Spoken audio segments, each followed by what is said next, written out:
Hey Oncers, it's Minx, and it's that time again. It's time to do a review for Once Upon a Time, Season 5, Episode 12. Which bonus, it actually is the 100th episode of the show overall. We were promised to see a bunch of old faces, people who have been on the show throughout the seasons, most of which obviously who are dead, aka will be in the Underworld. Makes it super easy to pull this off. We got a few. We didn't get as many as they implied, but I actually think that's okay, and I'll explain why. We got to see Neil as he started off the episode giving Emma a warning about don't go to the Underworld. It's not going to be what you think it is. The outcome's not going to be the way you think it is.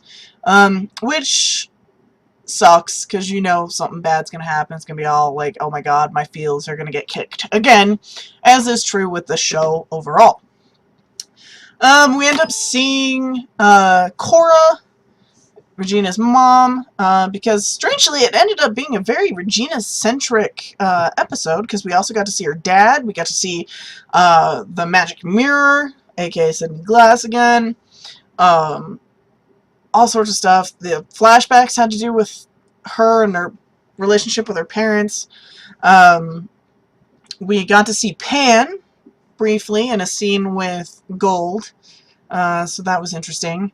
We got to see a drive-by of Cruella and a little bit of a silhouette of her in the car, but that's about as close as we got with her, which kind of was a little bit of a disappointment, but hey, what can you do? As I said, it was a Regina-centric episode, but I was okay with that, actually. It ended up giving us some emotional closure for her, which I think helps her heal and makes her even stronger as a coming-up hero. So that's always exciting for me, especially because, not just because Regina is my favorite character. I think she's had the most phenomenal character development and growth over the last 5 seasons. So it was exciting to give her that kind of closure in respects to her father, the person whose heart she pulled out because it was, you know, the person she loved the most, the thing she loved the most, to enact the curse that started everything. So in a way, we've kind of come full circle for her, and she actually truly does get I feel like this is truly her new start on being a hero. So that was exciting. We know that Hook is in a world of hurt, literally. Using the same potion that Merida used to talk to her deceased father, we end up seeing a very deceased, very disheveled, very beat up Hook. He's very clearly suffering. He's all bloody. He's only got like one eye open. He's all sorts of a hot mess. So we know that you know they've got to find him soon because he's in horrible shape. We got our first look at Hades, even, at the very end of the episode. I was exceedingly thankful for that they left him kind of in the background, in the dark, made you think that Cora was behind everything in the episode, and then you turn to find out that it's Hades, and he didn't want Regina there for some reason. So we'll have to see what happens there. Some interesting tie-ins to Greek mythology as well, which I'll get into in a little bit. But we actually get to see the glory of the blue flaming hair. And I'm intrigued by the way Greg Germain is actually playing Hades. As I said in my preview video last week, that I was a little bit, you know, trepidatious, skeptical. I want to see, I don't want to see a flat, you know, rehash of how, you know, James Woods did Hades in the Hercules movie. I want to see him make it his own, but it's kind of interesting. He's kind of playing it as a kind of sly, quiet, anger kind of villain. In Greek mythology, I've never seen Hades as an actual villain. I think he's just often portrayed in a less than favorable way because of some of the stuff, you know, he has to do. I think this show has taught me not to see villains necessarily as villains, because villains have their motivations, and yeah, sometimes they're evil, but sometimes they don't even see themselves as villains, because I think it's more complicated than that. I mean, look at Regina, for example. I think the motivations are all a lot more complicated, and I think that show's actually shown that quite a lot and quite well in a storytelling aspect. So I can't wait to see what happens. The episode for giving a really nice structure to what we can expect from the Underworld. And I'll explain this further in a moment. I will explain this further because at the moment you're probably like, what are you talking about? For setting up the basic structure of the Underworld in very subtle ways. The nice little twist at the end where you see that, you know, Hades is the one putting the screws to Korra, that he's behind that whole thing. For the nice emotional tying of a loose end for Regina, and the fact that it was Regina-centric instead of Emma-centric. The very subtle and simple ways that people from the past came back and didn't overly flood it with people from the past. You can tell they're actually going to spread it out along the thing. And also setting up a nice plot of, hey, let's try and save as many of these people as we can. Let's finish their business for them so they can move on from this dystopian, you know, Storybrooke. I liked it. I'm gonna give it an A, a solid A, not an A plus, because I mean, it would have to be really stellar and you know, just knock it out of the park for me to get an A plus. But I will give it an A, which is the highest I think I've ever given this show, and it's my favorite show, so I'm always a little extra critical. But I'm gonna give it a solid A, and I can't wait to see what they do with it next week. Line of the episode. I'm going to go ahead and give to Hades at the very end, when he says, you know, when he turns, gives Korra her comeuppance and turns her back into a miller's daughter for eternity, and it's like, well, you've got flour to deliver. That's what millers do, right? I thought that was brilliant, the way he said it. I mean, the way he said it, slightly flat, but I think it's just the way he's interpreting the character. So I thought that was excellent. Now, as far as setting up the basic structure of the Underworld, I love Greek mythology. I've loved it since I was a wee little kid, and to see certain things, and it was very subtly done, and you have to know at least a little bit about Greek mythology, especially where the Underworld is concerned, because Hades was always one of my favorites to study, to have picked up on it. Now, the basic structure of the Underworld, and I'm not including Tartarus, which is like the worst of the worst, the big chasm where all the titans are kept.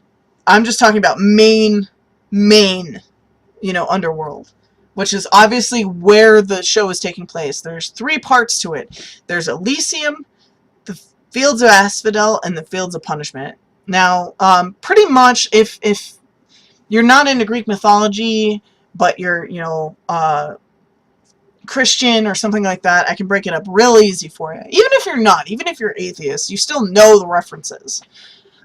Elysium is where heroes go when they die.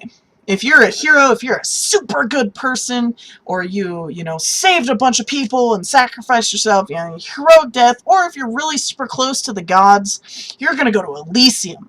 Elysium is essentially kind of like heaven. It's where the good go, and they're perpetually happy for the rest of the existence of their spirit. They have no unfinished business. They're just, hey, I did good. Okay? That's Elysium. Neil hinted at it when he said that I'm not where you're going. I'm in a better place. I'm happy. okay? For dealing with Greek mythology like we are with Hades in the Underworld. He's an Elysium. We also get kind of shown it slightly with Regina's dad when he crosses over in the big bright light and the bridge and all that stuff. He was going to Elysium because Regina's dad, his only hang-up was that he never got to see her stand up to her mom. He never got to see her take that step onto that path of being a hero. He sacrificed his entire life to keep her from going full bad. Because you never want to go full bad. And he knew that, and he did that the entire time. So he lived his life good. He tried his best to try and limit all the bad things she was doing to people around him. And he tried his best. And he finally got, you know, rewarded with Elysium. And because he's in Elysium, he's untouchable by Hades. You know, because he can't go in there. Fields of Asphodel is essentially, well, Neil hinted at this as well. He said limbo. Fields of Asphodel is pretty much the Greek mythology version of limbo. It's pretty much where ordinary people go. If you weren't particularly good or particularly bad, didn't do anything particularly great, whether it's good or bad, you're going to end up in the Fields of Asphodel. Pretty much milling around for the rest of your life in some sort of dystopian small town. Boring. Now, the way they're treating it in the show, though, I feel like they're treating the Fields of Asphodel as kind of... It's definitely leaning more limbo-like. Because now it's like, okay, if we can finish their business, they can go on to either Elysium or Fields of Punishment. Fields of Punishment, simply put, is kind of like Christian hell. It's where the bad go to be punished for their sins, or punished for their actions. Now, the Fields of Punishment's not all fire and brimstone, necessarily. In the Fields of Punishment, the punishment fits the crime. You know? I don't really have a really good... I can't think of a really good thing, but if you go to the Fields of Punishment, Hades himself decides what your punishment's going to be for eternity, and it's always specific to whatever crime you committed. So Lord knows what the hell Hook's going on.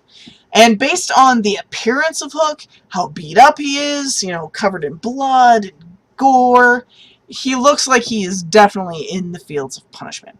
So, seeing those basic setups, and in case you missed it, Fields of Asphodel is totally the dystopian version of Storybrooke. I mean, when you first walk in, everyone's pretty much just milling around, doing normal, everyday things. Very, very boring, right?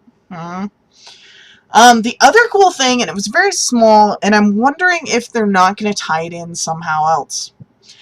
In the Underworld, there are 5 main rivers, okay? There's the Styx, the Akron, the Lathe, the Phlegethon, and the Cocytus, okay? It's the rivers of hate, pain, forgetfulness, fire, and wailing, okay? And I probably... There's a good chance I pronounced a couple of those wrong, but I'm sorry, Greek is hard. I don't speak Greek. Or Latin, for that matter. But anyway, at the end, when we first are introduced to Hades, and he's sitting in this circle, and there's 5 waterways connecting at a single point. Those are a representation of the 5 rivers of the Underworld. The Styx, the Akron, the Lathe, the Phlegethon, and the Cocytus.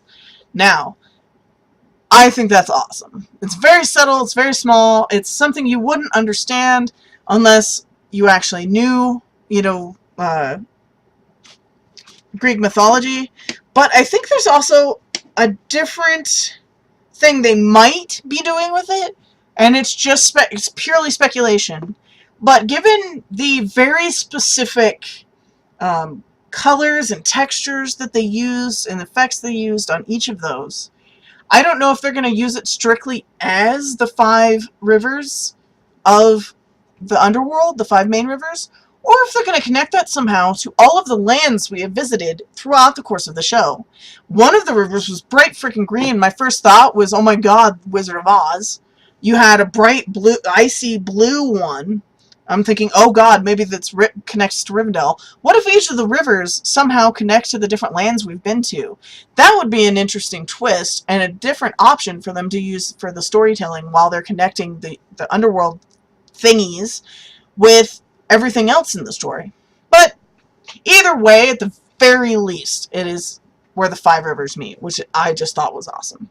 So, with that said, I am super looking forward to the next episode. I can't wait to see who from the past comes back, who they take on to try and get either into Elysium or even put in the Fields of Punishment. I can't wait to see where that is. I can't wait to see, you know, if they figure out that Hook is in the Fields of Punishment or not, how they're going to track that down. I'm super excited. And with that said, if you enjoyed this review, please click that little red button down there somewhere that says subscribe on it. That helps me out a ton. Feel free to like the video. Hey, even comment. I respond to all comments. I love talking about my favorite show in the entire world. So I would love to talk to you about it. So leave me a comment. With that said, the other things I do on this channel on a regular basis is I have unboxings I do for Sci-Fi Block and now Legion of Heroes, or Legion of Collectors, excuse me. I also do reviews on other semi-obscure shows, Marvel's Agent Carter, I did X-Files, and I'll probably be picking up a couple of other shows as well. With that said, I guess I'll see you all next week, oncers. Later.